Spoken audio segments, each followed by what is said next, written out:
사무엘하 15장 1절에서 6절 한번 읽어보실까요?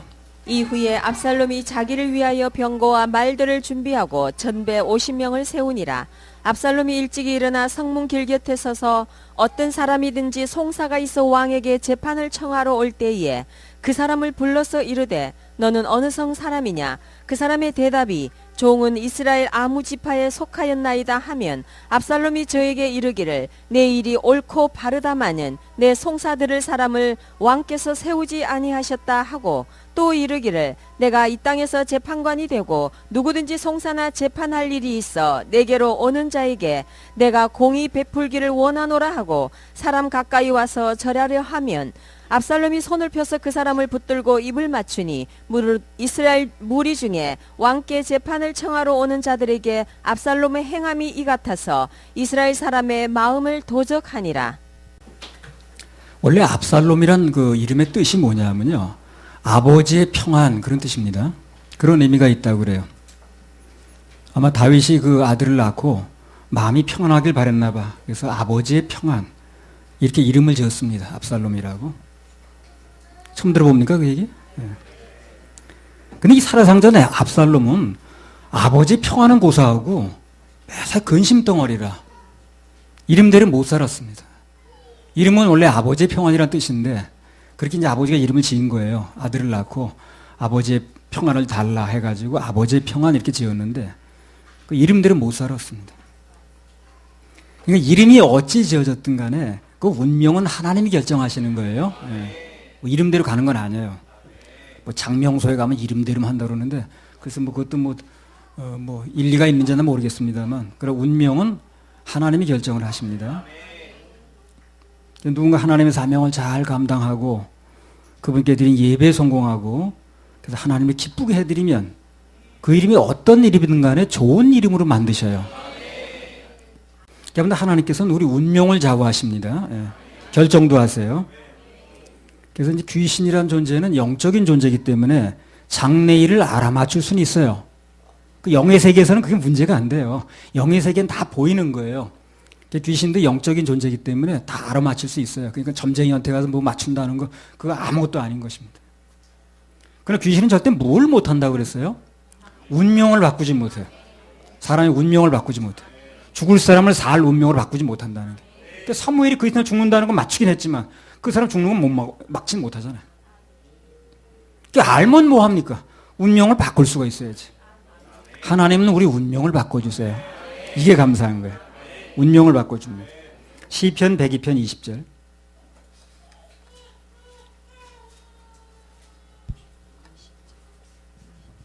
이는 갇힌 자의 탄식을 들으시며 죽이기로 정한 자를 해방하사. 예, 죽이기로 정한 자를 해방한다는 게 뭡니까? 그렇게 운명이 지어졌던 사람을 죽을 운명을 살 운명으로 바꾼다는 거죠. 이게 하나님이 하시는 거예요.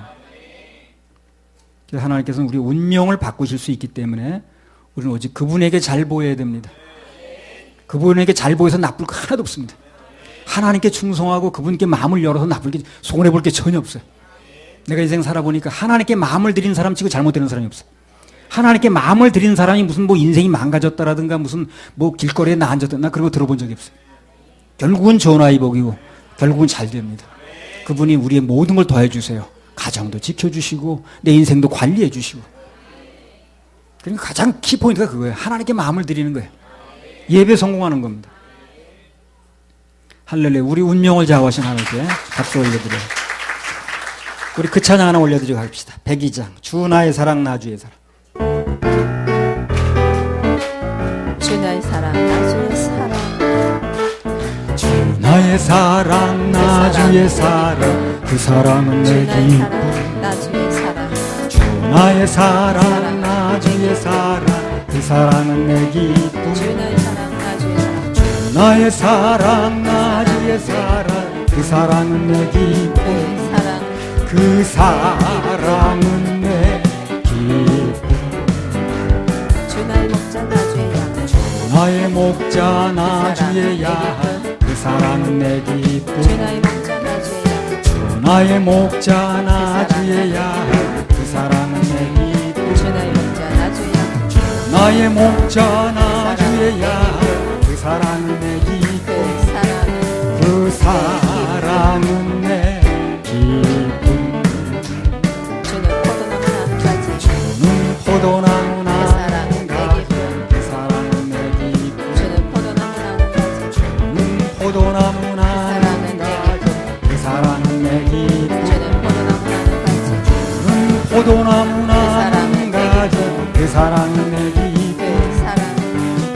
사랑은 내 기쁨.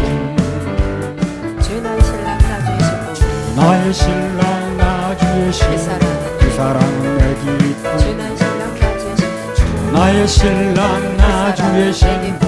그 사랑은 내 기쁨. 주 나의 신랑 나주의 신부 나의 신랑 나주의 신부. 그 사랑은 내 기쁨. 그 사랑은 그 사랑은 내 기쁨. 아멘. 사무엘하 15장 2절에서 6절. 압살롬이 일찍 일어나 성문 길 곁에 서서 어떤 사람이든지 송사가 있어 왕에게 재판을 청하러 올 때에 그 사람을 불러서 이르되 너는 어느 성 사람이냐? 그 사람의 대답이 종은 이스라엘 아무 지파에 속하였나이다 하면 압살롬이 저에게 이르기를 내 일이 옳고 바르다마는 내 송사들을 사람을 왕께서 세우지 아니하셨다 하고 또 이르기를 내가 이 땅에서 재판관이 되고 누구든지 송사나 재판할 일이 있어 내게로 오는 자에게 내가 공의 베풀기를 원하노라 하고 사람이 가까이 와서 절하려 하면 압살롬이 손을 펴서 그 사람을 붙들고 입을 맞추니 무릇 이스라엘 무리 중에 왕께 재판을 청하러 오는 자들에게 압살롬의 행함이 이 같아서 이스라엘 사람의 마음을 도적하니라. 3절만 다시 읽어보세요. 압살롬이 저에게 이르기를 내 일이 옳고 바르다마는 내 송사들을 사람을 왕께서 세우지 아니하셨다 하고 내 송사 들을 사람을 왕께서 세우지 아니하셨다. 이게 참 묘한 말이에요. 한마디로 말하면 왕이 백성들을 위해서 재판을 해줘야 되는데 신경을 써줘야 되는데 자기 할 일을 제대로 못하고 있다는 얘기를 하는 거지. 그렇죠? 예. 그런 사람 세우지 않았다는 그 말이라. 한마디로 말하면 왕이 지금 정치를 잘못하고 있다는 거예요. 예. 그렇게 말하는 겁니다. 그래서 그런 걸 통해 가지고 압살롬이 야금야금 백성들의 마음을 이제 먹어 들어가는 거예요. 도적질하는 거죠. 그래서 이 세상에 제일 나쁜 것 중에 하나가 마음 도둑질입니다. 이 압살롬이 오늘 그런 일을 하는 거예요. 전형적인 마음 도둑질을 하는 거예요. 아무리 마음이 좋은 사람도요, 아무리 그 사람이 정말 인격성이 잘 된 사람도 마음 도둑질하는 것은 절대로 봐줄 수가 없어요. 여러분 생각해 보세요. 누가 내 남편 또는 내 아내의 마음을 훔쳐가면 기분이 어때요? 안 좋죠. 당연히 안 좋죠. 그래서 누구든 내 사랑하는 사람의 마음을 도적질해 가면 가만히 있을 사람이 없다는 거예요. 아무리 그 사람이 무슨 뭐 점잖은 사람이라 할지라도. 만약 누군가 자기의 사랑하는 상대의 마음을 도적질해 가도 가만히 있다고 그런다면 그건 그 사람에 대한 마음이 떠난 겁니다. 그럴 수는 없어요. 마음 도둑은 아주 질이 안 좋은 겁니다. 용서받기 어려워요. 그래서 우리 협회에서도요, 가장 경계해야 될 게 이제 마음 도둑질이라. 마음을 분산시키는 거지. 하나를 모아지지 못하게 자꾸 분산시켜서 하나 되지 못하게 하는 그게 이제 가장 나쁜 겁니다. 지난번 그 저녁 운동할 때 우리 박범대 형제가 그런 얘기를 했어요. 그 LG 사원들을 위한 단합대회를 했다는 겁니다. 그 교육을 이제 통해서 이렇게 단합하고 이제 모이는 자리인데, 그 이제 그 일과가 끝난 다음에 자유시간을 줬더니 그 자유시간 내에 어떤 사원이 삼성 야구 유니폼을 입고 왔다 갔다 하더라는 거예요. LG 그 사원 그 단합대회 하는 데서. 그래서 그 기관 책임자가 벗으라고 제일 준 거예요. 여기 지금 LG 사원들 단합대회 하는데 지금 한마음 만들려고 단합대회 하는데 그 삼성 유니폼을 입고 왔다 하면 되느냐, 그거. 그것도 또, 그 둘이 라이벌 아닙니까, 또. 이 사람이 그때라도 벗었으면 되는 건데, 자유시간인데 뭘 그럽니까? 일과시간도 아닌데 하면서 안 벗더라는 거예요. 퇴교시켰대. 당연하지, 퇴교시켜야지, 그 사람. 그게 삼성 유니폼 입는 자체가 잘못돼서 그런 게 아니에요. 그런 얘기를 하는 게 아닙니다. 그렇죠? 삼성 유니폼 입는 거 잘못된 거예요. 그게 아니고, 한 마음이 안 된다는 데 문제가 있는 거예요. 그 LG 사원들 단합하는 그 한 마음, 그거 이제 안 맞는 거지, 그게. 삼성 유니폼을 입는 게 잘못됐다는 게 아니야, 그게. 단합이 안 맞는다, 그 말이지.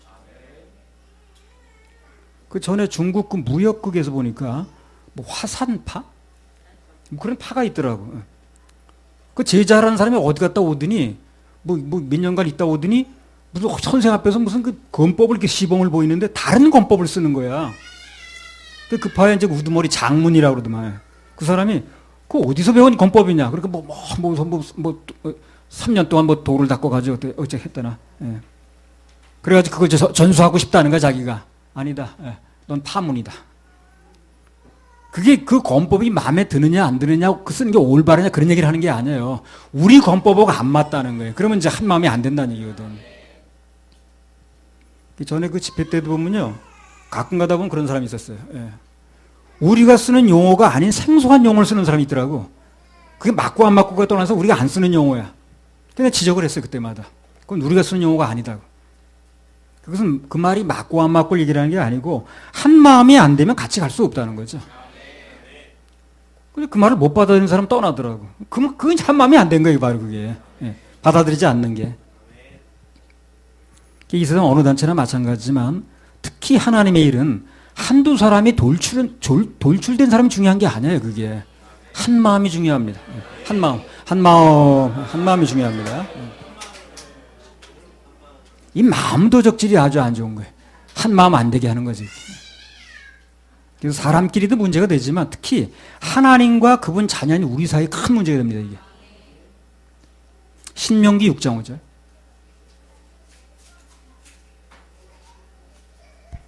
너는 마음을 다하고 성품을 다하고 힘을 다하여 내 하나님 여호와를 사랑하라. 간단히 말하면 뭡니까 이게? 하나님 외에는 그 어떤 곳에도 마음 주지 말라는 거예요. 뺏기지 말라는 거예요. 그 말씀입니다. 마음 도적질 당하지 말라는 거죠. 누구든지 하나님 외의 것에 마음을 뺏기면 그 사람 반드시 부패를 하거든요. 오늘 압살롬도 보세요. 아버지가 가진 왕자리 마음에 있는 거지, 이 사람이. 거기다 마음을 뺏기니까 하나님도 몰라보고 아버지도 몰라보고 나중에는 아버지 그 후궁은 아버지 부인볼 아닙니까? 그거 막 건드리고 그러는 거 보세요. 그게 마음이 부패된 사람이 하는 일이지 온전한 사람이 하는 일이 아니잖아요. 그게. 마음 뺏기면 그렇게 되는 거예요. 마음 뺏기면 완전히 이 사람이 썩은 행동을 하는 거예요. 그렇게 싱식한 사람이 하는 게 아니야. 마음 온전한 사람이 이런 행동할 리가 없잖아요. 하나님께서는 우리가 실수를 해도 허물이 있어도 용서를 해 주시지만 그러나 하나님 외의 것에 마음을 뺏긴 사람은 상당히 가혹합니다. 그 사람은. 폐기처분해, 폐기처분. 압살롬도 결국 폐기처분 당하는 거예요. 그래서 부패한 걸 폐기처분해야지 아깝다고 그냥 냉장고에 넣어둬요. 하나님께서는 당신의 자녀들이 무엇인가 마음을 뺏기면 여지없이 깨트립니다. 운동도 내가 거기 막 빠져가지고 응원하죠. 그 팀 꼭 지게 돼 있어요, 나중에. 그래서 뭐 사업도 거기다 너무 빠지면 부도를 내시든가 자기 몸을 너무 치장하든가 병으로 치시든가 아예 아니면 데려가시든가 하여튼 간에 하나님 외의 것에 더 중심을 싣거나 마음을 뺏기면 그건 나만하지 않아요. 왜? 마음 뺏기고 가만히 있을 분이 없으니까. 설교도 그런 거예요. 간단히 말하면 듣는 사람들의 마음을 하나님께 모아드리는 겁니다. 설교가 다른 게 아니에요. 오늘도 이 설교를 통해서 무슨 지식 전달하는 게 아니라 듣는 사람들의 마음을 하나님께 모아드리는 거예요. 부패하지 않도록 예방하는 거지. 부패하면 버려야 되니까. 버림받으면 비참하잖아요. 설교가 끝나게 되면 들은 사람들 마음속에 하나님께 마음이 모아져야 되는 거예요. 아, 이제부터 하나님께 마음을 더 드려야 되겠네. 하나님을 더 사모해야 되겠네. 예배에 더 충실해야 되겠네. 더 심어야 되겠네. 그런 마음이 들어야 된다니까요. 그런 마음만 들게 만들면 그럼 성공한 설교가 되는 거예요. 들을 필요가 있는 설교가 되는 거죠. 듣고 난 사람들의 마음속에 더욱 주님 바라볼 마음이 생겨야 되는 거예요. 아, 그 주님 바라봐야 되겠구나. 오늘 설교를 들었더니 정말 하나님을 더 의뢰하고 그분께 모든 걸 맡겨야 되겠구나 하는 마음이 생겼다면 그날 설교는 이제 성공한 거예요. 뭐 설교가 다른 게 뭐겠어요. 하나님께 마음을 모아드리는 거죠. 분산됐던 마음, 어디 뺏겼던 마음을 하나님께 도로 찾아드리는 거예요. 설교는. 그게 설교라. 그래서 일주일 동안 살다 보면 자기 동물 마음을 뺏기거든, 사람들이. 이것저것에. 근심에 뺏기고 염려에 뺏기고 그러잖아요. 근심, 염려가 뭐야? 마음 뺏긴 거예요, 지금요. 그런 사람 다 찾아주는 거예요. 그러니까 예배가 중요하죠. 신명기 13장 1절에서 5절.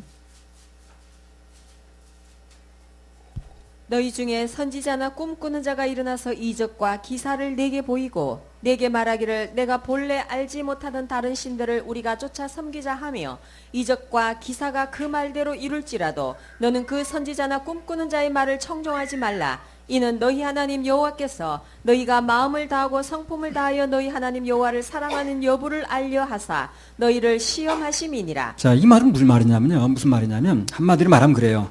꿈과 이적과 기사가 어떤 사람의 말대로 맞아떨어졌다고 말이죠. 그래도 거기 마음을 뺏기지 말라는 거예요. 거기 쫓아다니거나 그러지 말라는 거예요. 그거 뭐라는 거예요? 하나님께서 거기 마음 뺏겼느냐고 시험해 본다는 거죠. 하나님을 사랑하느냐? 그런데 정말 마음을 뺏기느냐 하는 걸 시험해 보기 위한 거라는 거예요. 시험을 합격해야지. 그래서 난 참 감사한 것 중에 하나가 뭐냐면 우리 생순에 와서 서울교회 와서 구원받고 예배 성공하는 사람들은 다 한결같이 하나님 말씀을 사모하더라고. 뭐 꿈이나 환상 그런 거 추구하지 않고. 그게 참 감사한 겁니다. 하나님께서 원하시는 것은 우리의 마음과 뜻과 정성을 다해서 그분께만 마음을 쏟는 것입니다. 그러면 그 인생은 행복해요. 그 나머지 다 관리가 됩니다. 관리예물 아까 누구 심었던데 하나님께 마음을 들이면 관리가 되는 거예요. 관리는 그분이 해주시는 거거든요. 그리고 예배 성공하면 하나님께서 크게 기뻐하십니다. 그러면 오직 하나님께만 마음을 드리는 사람에게는 무슨 보상을 하시는가? 역대하 16장 9절.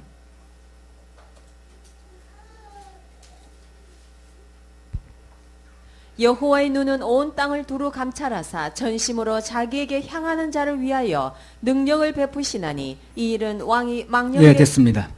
하나님께서는 오직 전심으로 하나님께 마음이 향하는 사람, 그분 외의 곳에는 마음을 뺏기지 않은 사람, 그런 사람에게는 당신의 모든 능력을 베푸신다는 게 사람한테. 모든 능력을. 자, 감사하네.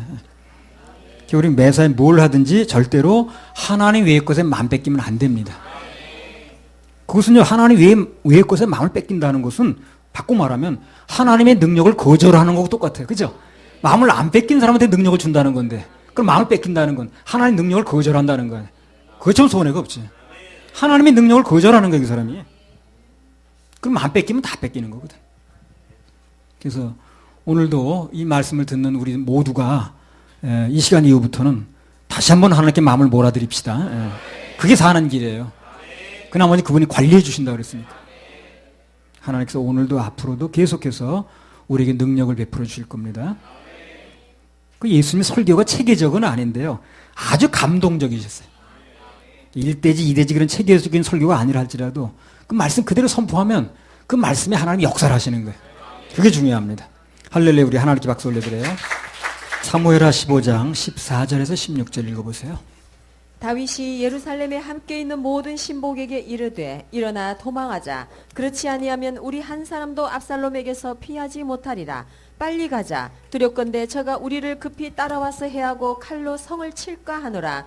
왕의 신복들이 왕께 고하되 우리 주 왕의 하고자 하시는 대로 우리가 행하리이다 하더라. 왕이 나갈 때에 권속을 다 따르게 하고 후궁 10명을 남겨두어 궁을 지키게 하니라. 왕이 나갈 때 피난 가는 겁니다. 권속을 다 따르게 하고 다 따르게 하는데 후궁 10명을 남겨두어 궁을 지키게 하니라. 그 후궁이 10명만 있는 게 아니에요. 그 중에서 10명을 남겼다는 겁니다. 그러면 왕이 다 데려가면서 왜 하필 그 후궁 10명을 남겼는가? 그 이유에 대해서 지난 시간에 말씀드렸죠. 그러면 그때 떨어진 후궁 10명의 운명이 어떻게 되느냐는 거예요. 사무엘하 16장 22절. 이에 사람들이 압살롬을 위하여 지붕에 장막을 치니 압살롬이 온 이스라엘 무리의 눈앞에서 그 부친의 후궁들로 더불어 동침하니라. 이렇게 될지 몰랐지. 이렇게 될지 모르는 거예요. 20장 3절. 사무엘하 20장 3절. 그래도 피난 가서 고생하는 것보다는 왕궁에 남아있는 게 나을 줄 알았던 거예요. 근데 이렇게 될 줄 모르는 거예요. 사무엘하 20장 3절. 다윗이 예루살렘 우리에게 판단 자료를 주는 거죠. 하나님께서 판단 자료를. 좀 편한 것 같아도 어떤 게 나은 건가 판단 자료를 주는 겁니다. 사무엘하 20장 3절. 다윗이 예루살렘 본궁에 이르러 전에 머물러 궁을 지키게 한 후궁 10명을 잡아 별실에 가두고 먹을 것만 주고 더불어 동침치 아니하니 저희가 죽는 날까지 갇혀서 생과부로 지내니라. 예. 그래서 이제 아들 버리는 압살롬에게 이렇게 욕을 당하고 결국 남편에게도 평생 버림받았습니다. 그러니까 왜 그런 운명이 됐느냐?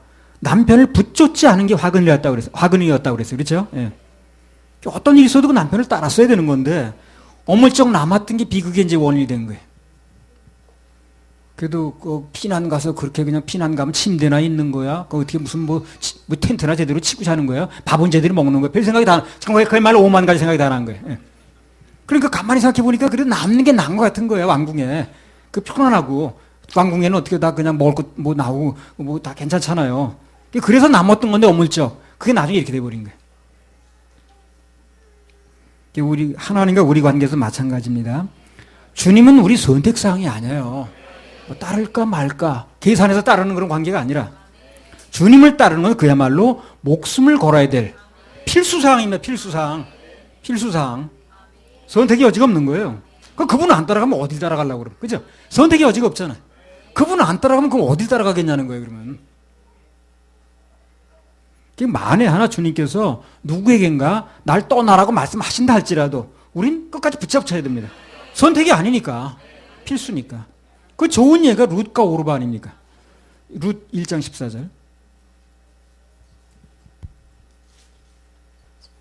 그들이 소리를 높여 다시 울더니 오르바는 그 시모에게 입맞추되 룻은 그를 붙쫓았더라. 네, 그래서 그 나오미가 그랬잖아요. 그 며느리 둘 쫓아오니까 돌아가라고 그랬죠. 돌아가라고. 뭐 돌아가고 이제 고생분이 원하니까 돌아가고 그리고 나는 늙었고 아들을 낳을 수도 없고 또 아들이 없고 또 난다. 복잡하다 말이고. 그러니까 너에게 줄 남편 될 아들이 없고 죽었으니까 또 내가 혹시 아들을 낳는다 할지라도 언제 기다리겠느냐 그거를. 돌아가라고 그러잖아요. 그러니까 점점 발걸음이 따라오는 발걸음이 늦어졌던 오르바는 못 이기는 척하고 갔지요. 근데 룻은 어떻게 됐습니까? 붙쫓았더라. 예, 붙쫓았더라. 그냥 어떻게 떨어뜨리고 갈까봐 그냥 붙쫓았어. 그래서 한 사람은 축복의 주인공, 한 사람은 그 뒤로 어떻게 되냐 소식도 모르는 오리무중의 주인공 이렇게 됐습니다. 예. 혹시 뭐 오르바가 어떻게 되는지 그 뒤로 아시는가요? 예. 성경에 보면 그래요. 하나님께서 일단 어떤 사람을 선택하시고 큰 복을 주실 때 크게 쓰시기 전에 일단 보내는 작업을 하시더라고. 보내는 작업. 일단 집으로 돌려보냈다니까요. 그 일일이 기드온의 300명 서보세요. 처음에 300명 온 게 아니죠. 굉장히 많이 와네 돌려보내잖아요. 집으로. 그 집에 가서 뭐 농사 질 사람 농사 짓고 무슨 뭐 여러 가지 할 일 있는 사람 가라고. 그리고 슬슬 다 가고 남은 사람이 300명인 거예요. 이게. 처음부터 300명이 아니고. 그래서 오늘 오르바도 마찬가지고. 그래서 하나님께서 사람을 쓰시고 또 그에게 복을 주시기 직전에 그냥 하는 게 아니라 일단 돌려보내는 환경을 만든다는 겁니다. 환경이 꽉 막힌 것처럼 해가지고요. 그렇게 보이게 만들어가지고 그 사람으로 하여금 더 이상 견디기 어려운, 가기 어려운 상황을 만드는 거예요. 말로 가라 그러면 누가 가겠어요? 안 가지. 너 주님이 가라고 그래서 가겠어요? 근데 환경을 통해서 몰아치니까 사람들이 가더라고. 그래서 합격하기 힘든 거예요. 말로 하는 게 아니라 환경을 통해서 하니까. 환경을 통해서 하니까 이건 정말 갈 수가 없는 거예요. 그게 가는 거예요. 그 남편 다 살아있고 다 있는데 환경을 통해서 하지 않고 말로 가라고 했으면 가나 안 가지. 그건 다 합격하거든. 그게 환경을 통해서 하는 거예요. 그게 거기 있는 사람들이 넘어지는 거예요. 나도 전에 그 집회 때 이렇게 할 때요. 환경만 놓고 보면 주님께서 이제 그만하시려고 하는 거다. 그만 집에 가라는 뜻인가 보다 이거. 그렇게 생각될 때가 참 많았어요. 사람들은 자꾸 이런 핑계 저런 핑계를 떠나지. 장소비도 못 내서 아주 외상하고 다니지. 뭔가 되는 건 없어 보이지. 정말 그만하고 이제 그만하라는 뜻 같더라고. 그래서 이거 환경 보니까 이제 그만하라는 뜻인가 보다. 이렇게 보일 때가 한두 번이 아니었다니까. 지금 와서 보니까 그때 가라는 뜻이 아닌 거예요, 그게. 가라는 뜻이 아니고 오히려 시험에 합격하라는 거야. 그래서 하나님께 쓰임 받고 축복 받으라는 강력한 신호라고 그게. 근데 그때는 알아듣기 참 힘들더라고요. 환경만 보이니까 그냥 가라는 신호 같고 그만두라는 신호 같고 이제 문 닫자는 신호 같고 이렇게 들리더라고요. 창세기 22장에도 마찬가지입니다. 아브라함 나오죠. 100세나 돼서 아들 낳았어요. 정말 귀하죠. 그 자식을 번제로 드리라고 그러는 거예요. 황당합니다. 그렇죠? 하나님께서 이렇게 나오시는 거 보니까 이제 나도 그분을 떠날 때가 됐나 보다 이제. 여태까지 잘 따라왔는데 그냥 이제 떠날 때가 됐나 보다 이제. 근데 그걸 이기고 합격하니까 환경을 이기니까 말로 한 걸 이긴 게 아니야 지금요. 그 환경을 이긴 거예요. 그랬더니 우리가 잘 아는 대로 결국 여호와 이레의 복, 생각한 대로 받는 복, 그 복이 왔잖아요, 그렇죠? 다니엘 세 친구도 마찬가지입니다. 언뜻 보기에는 불 속으로 들어가는 것보다는 집에 가는 게 낫겠죠, 그죠? 언뜻 보기에 그렇잖아요. 장흥에도 집에 가는 게 낫겠더라고.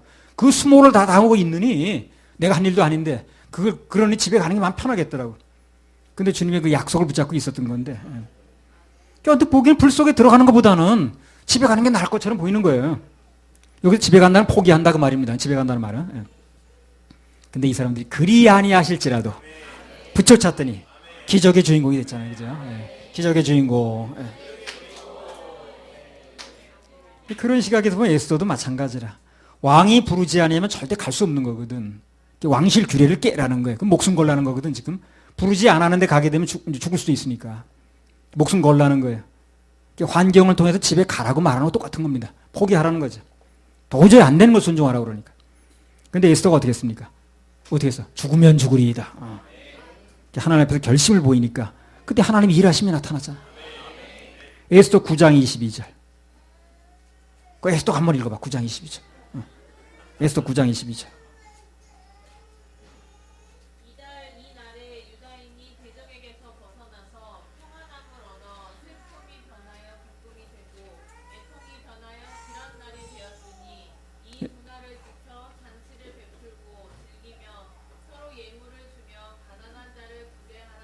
예, 슬픔이 변하여 기쁨이 되고 애통이 변하여 길한 날이 되었으니.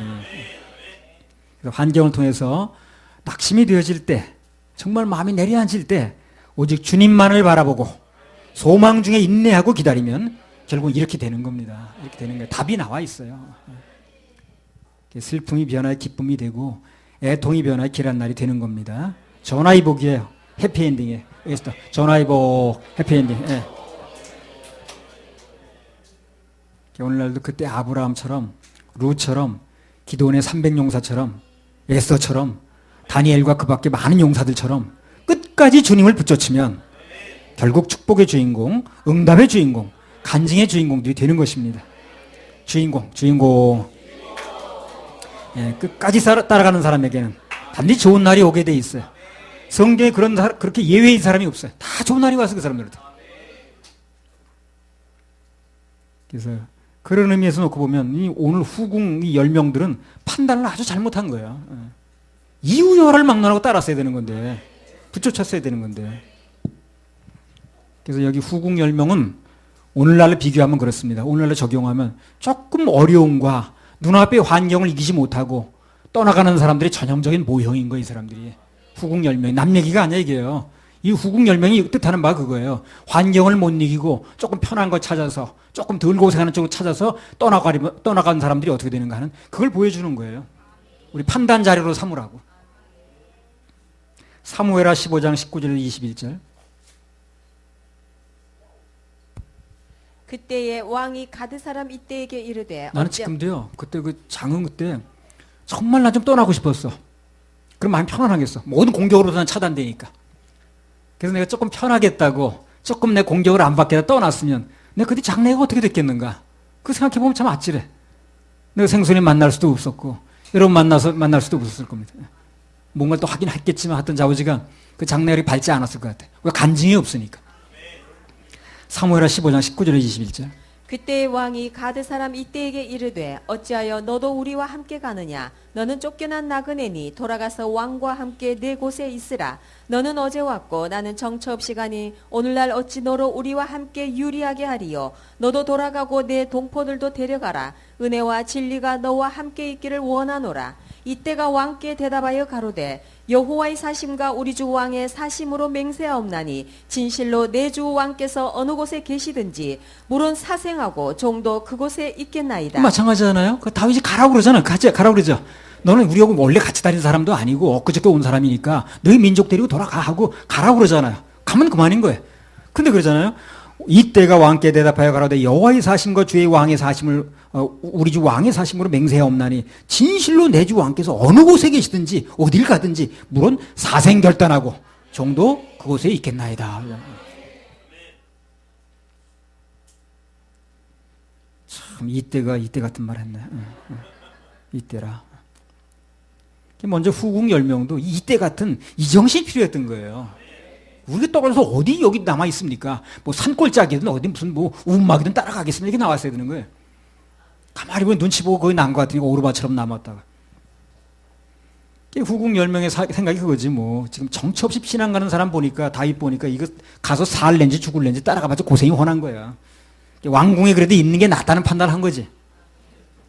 그래서 우선 조금 편하다 해도 그래도 남편 따라가는 게 100번 낫지. 거기 남아서 조금 편하면 뭐 하겠냐는 거야. 같은 맥락에서 조금 고생하고 대가가 따라가도 대가가 지불돼도 근데 예수님 따라가는 게 낫지. 조금 편하겠다 그분하고 떨어지면 뭐가 되겠냐는 거예요. 내 사명 판개치고 세상 따라가면 뭘 하겠냐는 거예요. 예배 실패하고 다른 거 가면 뭐 하겠냐는 거예요. 그렇지 동환이 그지? 예배 실패하고 다른 거 가면 뭐 하겠어 그래. 조금 오기 힘들어도 와야지. 예. 그래서 이 사건이 오늘을 사는 우리에게 의미하는 것은 한 가지입니다. 끝까지 주님만 바라보고 붙쫓아야 된다는 거예요. 그럼 좋은 일이 있다는 겁니다. 그 조금 편한 것 때문에 조금 대가가 지불되는 거 그거 안 하려고 그래 남아본들 그 인생이 뭐가 좋으냐는 거예요. 시편 84편 10절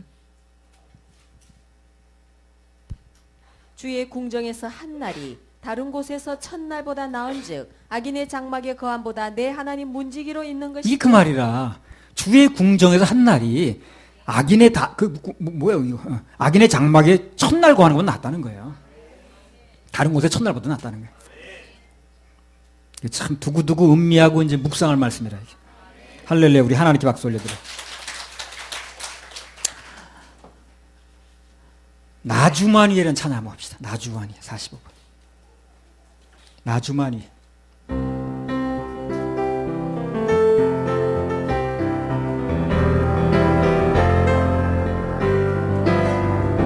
주여 45번 45번. 주여 나의 정성 나의 정성 나의 생명 드리 이 작은 나의 생명 나의 정성 주님만을 위하여서 살기 원하오. 주여 잡아주소서 나를 잡으소서. 주님만을 위하여 살게 하소서. 불같은 성령으로 충만하옵소서. 환난이 와도 핍박이 와도 내 주만 위해 내가 살리라. 주여 나의 가진 모든 것을 드립니다. 아무리 나 혼자서 몸부림쳐 인간의 힘만으로는 어찌할 수 없어. 주만 의지하오. 주만 의지하오. 성령으로 거듭남 주시옵소서. 불같은 성령으로 충만케 하옵소서. 괴로움이 와도 슬픔이 와도 내 주만 위해 내가 살리라. 주여 이 몸 바쳐 주의 아무리 어려워서 괴로운다. 주님 한 분으로 만족하게 하옵소서. 주님 사랑 크신 주를 따르라오. 주님으로 만족해 하여 주소서. 불같은 성령으로 충만케 하옵소서. 고통이 와도 죽음이 와도 내 주만 위해 내가 살리라. 아멘. 사무엘하 15장 27절. 왕이 또 제사장 사독에게 이르되 내가 선견자가 아니냐. 너는 너희의 두 아들 곧 내 아들 아히마아스와 아비아달 아들 요나단을 데리고 평안히 성으로 돌아가라. 15장 34절. 그러나 내가 만일 성으로 돌아가서 압살롬에게 말하기를 왕이여 내가 왕의 종이니이다. 이왕에는 왕의 부친의 종이었더니 내가 이제는 왕의 종이니이다 하면 내가 나를 위하여 아히도벨의 모략을 패하게 하리라. 예. 그래서 이제 다윗이 명령을 뭐라고 합니까? 반복해서 그럼 뭐라고 그래요? 돌아가라고 그러죠. 돌아가라. 돌아가라고 그러죠.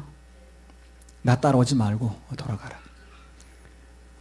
이 돌아가란 말이 무슨 말이냐면요. 일단은 그들이 다윗과 함께하기로 결심을 했어요. 그렇죠? 출발은 같이 한 겁니다. 그렇죠?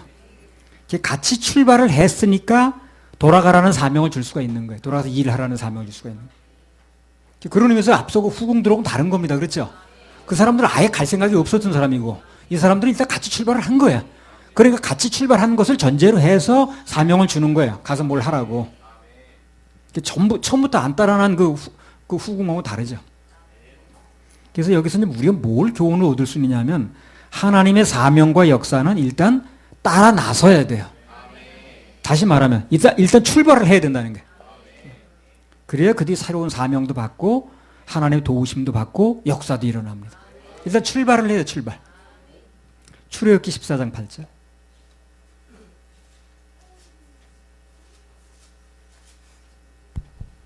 여호와께서 애굽 왕 바로의 마음을 강팍해 하셨으므로 그가 이스라엘 자손의 뒤를 따르니 이스라엘 자손이 담대히 나갔습니다. 그러면 출애굽의 위대한 여정이 언제 시작됐냐는 거예요. 담대히 나갔습니다. 그래서 출발하니까 시작이 됐어요. 출발하니까. 출발을 하니까 홍해도 갈라지고 출발을 하니까 여리고성도 무너지고 출발을 하니까 만나도 떨어졌어요. 하늘에서. 하나님의 일은 무조건 일단 출발을 해야 됩니다. 출발부터 해야 돼. 근데 그래야 그 뒤 진도가 나가는 거예요. 대부분 출발도 안 해. 출발도 안 하고 걱정부터 하고 있어. 이거 이렇게 하면 어떡하고 저러고. 그러니까 일단 출발하면 그럼 하나님 일을 하시는 거예요. 출발하면. 그 출발하면 사단의 방해도 있지만 그러나 그때부터 하나님의 결정적인 역사가 나타나고 능력이 나타나기 시작합니다. 뭔가 하나님 감동에 머뭇거리고 있다면 출발부터 해야 됩니다. 출발도 안 했는데 종점에 올 수가 없어요. 시작도 안 했는데 목표점에 갈 수가 없는 거예요. 그래서 일단 새롭게 결심하고 출발을 한 분들은 하나님의 인도하심을 기다려보세요. 오늘 이스라엘 백성들처럼 일단 출발하면 그럼 그때부터는 하나님께서 홍해도 가르시고 요단강도 가르실 겁니다. 사막에서 생수가 터져요. 만나가 떨어집니다. 여리고성은 무너집니다. 시간이 모자라면 해가 지지 않게도 하셔요. 그래서 주님과 하는 일은 일단 출발해야 된다는 거. 출발한 사람한테 사명이 주어지더라는 거. 출발도 안 해도 그 사람은 줄 수가 없지. 사무엘하 15장 24절 29절.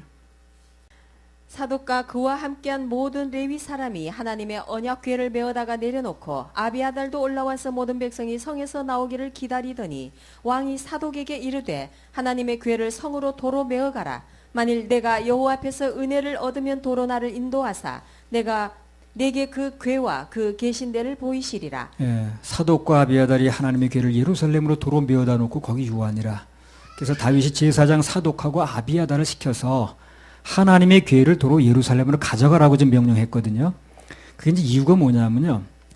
첫째는 그겁니다. 자기는 비록 도망가는 신세지만 하나님의 궤까지 피신시킬 필요는 없다고 보는 거예요. 그러니까 어떤 일이 일어나게 되면요.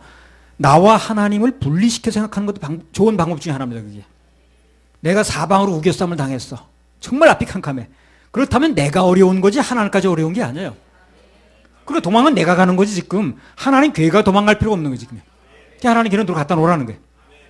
어떤 일을 당해서 내가 정말 어렵다 할지라도 내가 어려운 거지 하나님이 어려운 게 아니에요. 내가 우겨쌈을 당한 거지. 내가 캄캄한 거지. 하나님이 캄캄한 게 아니라. 하늘은 여전히 뚫려 있습니다. 그렇죠? 그걸 분리를 할 줄 알아야 돼. 그래 소망이 생겨요. 대부분 내가 캄캄하면 하나님도 캄캄한 줄 알아요. 내가 막히면 하나님도 막힌 줄 알아요. 여기 있잖아요. 도망은 내가 가는 거지 왜 하나님 궤가 도망을 가냐? 그렇죠? 그 얘기죠. 그러니까 내가 도망갈지언정 하나님 궤는 도로 갖다 놓으라는 여기다. 하나님까지 도망갈 필요가 없다는 거예요. 대부분 눈앞에 환경을 보고 낙심하는 사람들 보면요. 좌절하는 사람들 보면요. 하늘문까지 닫혔다고 생각하는 거야 이 사람이. 그래서 앞이 캄캄한 거예요.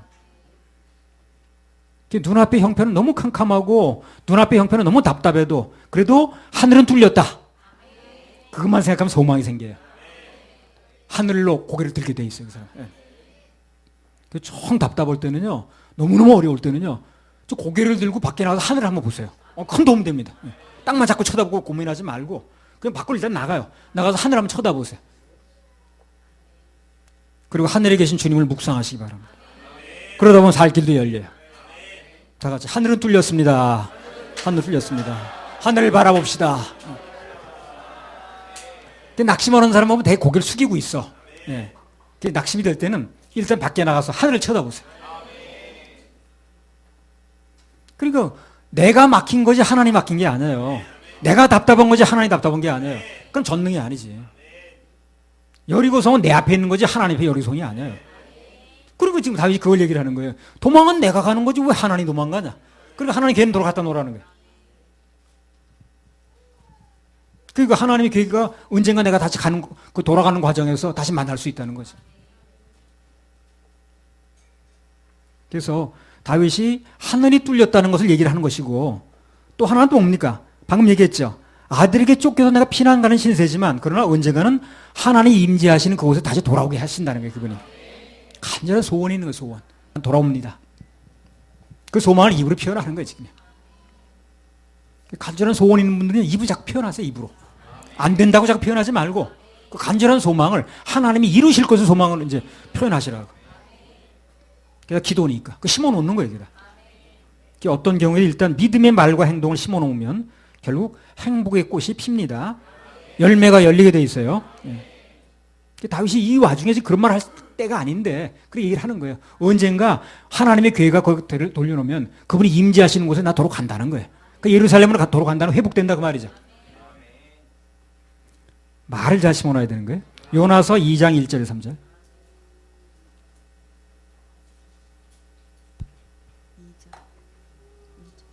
요나가 물고기 뱃속에서 그 하나님 여호와께 기도하여 가로되 내가 받는 고난을 인하여 여호와께 불러 아뢰쌉더니 주께서 내게 대답하셨고 내가 수올의 뱃속에서 부르짖어 쌉더니 주께서 나의 음성을 들으셨나이다. 주께서 나를 깊음 속 바다 가운데 던지셨으므로 큰 물이 나를 둘렀고 주의 파도와 큰 물결이 다 내 위에 넘쳤나이다. 예, 4절을 한번 읽겠습니다. 내가 말하기를 내가 주의 목전에서 쫓겨났을지라도 그걸 끝난 게 아니라는 거예요. 다시 주의 성전을 바라보겠다 하였나이다. 이렇게 말하는 게 중요한 거예요. 그래서 이 말은 한마디 요나가 물고기 뱃속까지 들어갔지만 깊은 바닷속까지 들어갔지만 그는 아직 소망의 끈을 놓지 않았다는 거예요. 하나님이 날 돌봐주시면 기억하시면 다시 나간다는 거예요. 나는. 그런 고백이 중요한 거예요. 그렇게 고백했더니 그 결과가 어떻게 됐습니까? 큰 물고기가 준비되어 있는 거야. 준비하셨습니다. 주님이 준비하셨습니다. 주님이 준비하셨습니다. 자, 여기 덧붙여가지고요. 지난 시간에 말씀드린 건데 다시 한번 강조합니다. 사무엘하 15장 32절. 다윗이 하나님을 경배하는 마루턱에 이를 때에 아렉 사람 후세가 옷을 찢고 흙을 머리에 무릅쓰고 다윗을 맞으러 온지라. 예, 그래서 경배하는 마루턱에 갔다 그랬죠. 그것이 예배드린 장소라고 그랬죠. 그러니까 소망이 있는 사람은 어떤 경우도 예배를 드려요. 소망이 있는 사람은. 소망이 끊어진 사람은 예배를 끝내고 그러나 소망이 있는 사람은 예배를 드립니다. 아무리 급해도 예배부터 드리겠다고 나오는 거예요. 그래서 언제 어느 때나 예배 정신이 중요합니다. 예배 성공이 중요해요. 조금이라도 장래 희망이 있는 사람은 어떤 순간에도 끝까지 예배를 드리는 거예요. 왜? 그래야 하나님이 역사하실 수가 있으니까. 뭘 말씀을 잡아야 내가 붙잡을 수 있으니까. 예배를 계속해 드린다는 것은 그런 뜻이 들어있는 거예요. 난 아직 하나님께 대한 희망의 끈을 놓지 않았습니다. 아직도 주님만 바라봅니다. 라는 간증의 표시가 들어있는 거예요. 그 역사가 그래서 일어나는 거예요. 그래서 그렇게 급박한 상황에서도 예배를 사모하고 성공하니까 하나님께서 즉시 구원의 손길을 뻗치셨습니다. 그게 뭐라고 그랬어요? 뭐라고 그랬어요? 모든 상황을 알아서 처리할 결정적인 사람 하나 붙이시는 거예요. 하나님께서. 누굽니까? 후세. 사무엘하 15장 32절. 다윗이 하나님을 경배하는 마루턱에 이를 때에 아렉 사람 후세가 옷을 찢고 흙을 머리에 무릅쓰고 다윗을 맞으러 온지라. 그래요. 후세라는 사람이 아주 혜성같이 나타났어요. 다윗은 피난지로 가고 나머지 후세라는 사람이 압살롬으로 들어가지고 전부 모든 일 다 하는 거예요. 그 다음부터 17장에 보게 되면 아이도벨이 그 꾀를 내가지고 아주 다윗의 진영이 몰살당할 뻔해서 그날 밤으로.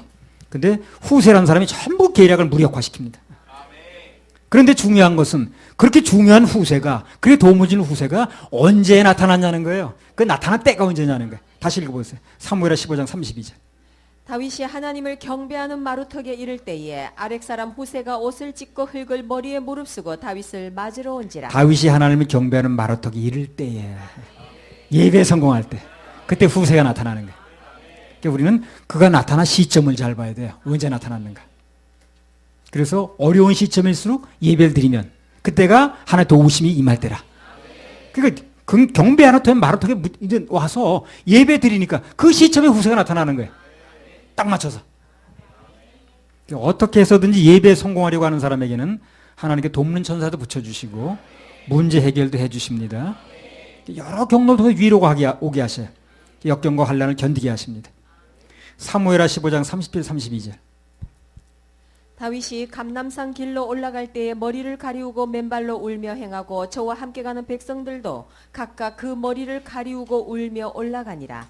혹이 다윗에게 고하되 압살롬과 함께 모반한 자들 가운데 아히도벨이 있나이다 하니 다윗이 가로되 여호와여 원컨대 아히도벨의 모략을 어리석게 하옵소서 하니라. 다윗이 하나님을 경배하는 마루턱에 이를 때에 아렉 사람 후세가 옷을 찢고 흙을 머리에 무릅쓰고 다윗을 맞으러 온지라. 자, 31절에 보면 혹이 다윗에게 고하기를 압살롬과 함께 모반한 자들 가운데 누가 있다는 거예요? 아히도벨이 있다는 거예요. 엄청 충격입니다. 이건 나쁜 소식입니다. 16장 23절 한번 읽어보세요. 사무엘 16장. 그때에 아히도벨의 베푸는 모략은 하나님께 물어 받은 말씀과 일반이라. 저의 모든 모략은 다윗에게나 압살롬에게나 이와 같더라. 이 아히도벨은 사람이 어떤 사람이냐면요, 거의 하나님 말씀하고 같은 권위가 있는 사람이에요. 그렇게 아주 지혜로운 사람이고 그 사람 말한 대로 맞는 사람이고 그런 사람이에요. 그런 사람이 저쪽 편으로 갔다는 거예요. 충격이 크죠. 교회로 말하면 큰 기둥 같은 사람이 나간 거 똑같은 거예요, 지금요. 그런데 하나님께 감사하십시다. 방금 말씀드린 대로 그럼에도 불구하고 다윗이 예배에 성공하니까 권례 32절에 보면 하나님께 더 능력 있고 더 충성스러운 후세한 사람을 붙이시더라는 거예요. 그게 소망이에요, 우리. 그러니까 뭐 떠나는 건 너무 실망하지 마시고요. 주님만 바라보고 예배 성공하면 하나님께서 더 좋은 사람, 더 헌신적인 사람, 더 충성스러운 사람 붙여주십니다. 전에 천안 집회 끝나고 내가 이제 전에 그때 누군가가 나갔어요. 그래서 집회 끝나고 나니까 마음이 영 안 좋더라고. 마음이 내려앉아서 차를 내가 몰고 오는데 오창고개인가 거기? 그 오창고개 이렇게 넘어오는데 주님께서 갑자기 내 마음속에 무슨 감동을 주시냐면 묵은 가지가 꺾이면 새순이 돋는다. 그런 말씀을 주시더라고요. 큰 위로를 얻은 적이 있습니다. 그래서 그 뒤로 더 좋은 사람들이 많이 왔습니다. 사무엘하 15장 30절. 다윗이 감람산 길로 올라갈 때에 머리를 가리우고 맨발로 울며 행하고 저와 함께 가는 백성들도 각각 그 머리를 가리우고 울며 올라가니라. 다윗이 피난 가는데 그 뒤에 누가 따라오는 거야? 막 머리를 감싸지고 울면서 다윗을 따라가는 사람들이 나오는 거예요. 여기 뭐냐면요, 위로 부대 해보세요. 위로 부대입니다. 그래서 다윗이 이제 자기만 뭐 다 민심 떠나서 혼자 가는 줄 알았더니 막 머리를 감싸지고 그냥 막 하면서 울며 따라온 사람이 있는 거예요. 뒤에 보니까 어떻게 해서는 다윗을 하여금 힘을 얻어서 쓰러지지 않게 해야 되거든요. 다윗이 그런 사람들 보면서 인심이 다 압살롬에게 넘어간 줄 알았더니, 다 떠난 줄 알았더니 아직도 내 편에 있는 사람이 있네 하는 마음을 갖게 되는 거예요. 큰 힘을 얻게 된 거죠. 나도 충주에도 그런 거 겪었거든요. 그럼 울며 불며 또 와가지고 우리를 봐서라도 이 자리를 지켜달라는 사람이 있더라니까.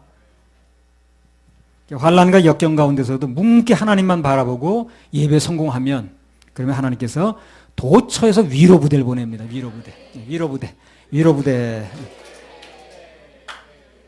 힘들고 마음이 내려앉으면 희한하게 위로 부대가 오더라고. 이렇게 다시 한번 힘을 얻고 사명 감당하게 만드시더라고. 한두 번이 아닙니다, 그런 경우가. 그래서 언제든지 어려운 형편일수록 주님께 예비하고 주님 말씀을 기다리고 주님의 도우심을 기다리면 위로 부대가 옵니다. 할렐루야. 우리 하나님께 박수 올려드려요. 우리 실로암 찬양 하나 부릅시다. 실로암 36번.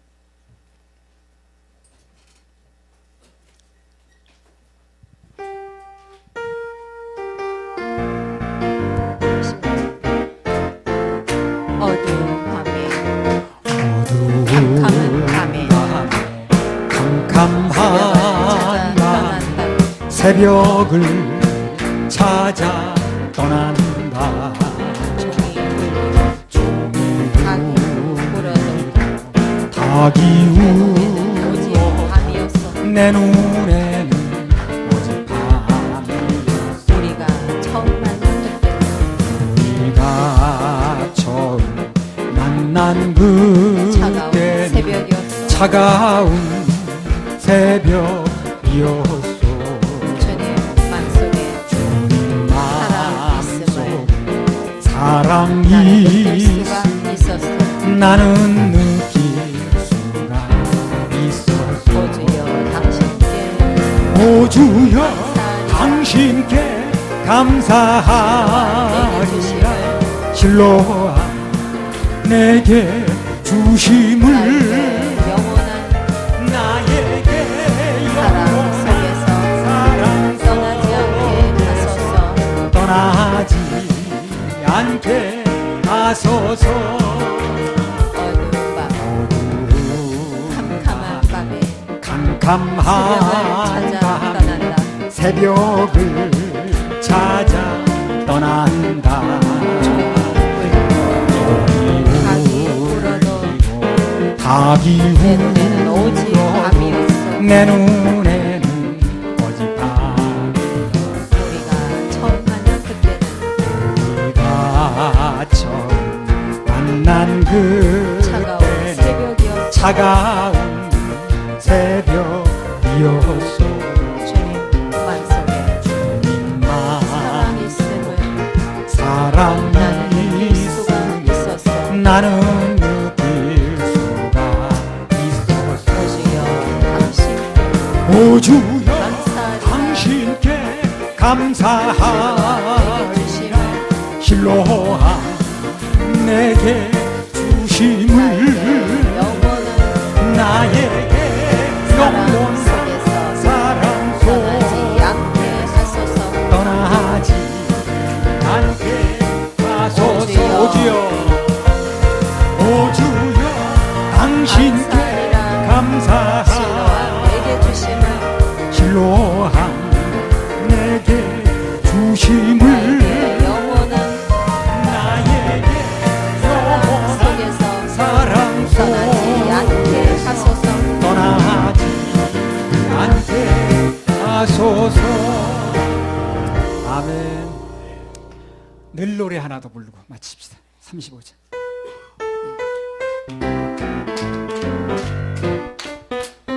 험하고 어두운 험하고 어두운 헤매일 헤매일 주님은 날 부르셨네. 때 주님은 날 부르셨네. 세상에 가치 없는 노래 부를 때 세상에 가치 없는 노래 부르 주님 날 구원하셨네.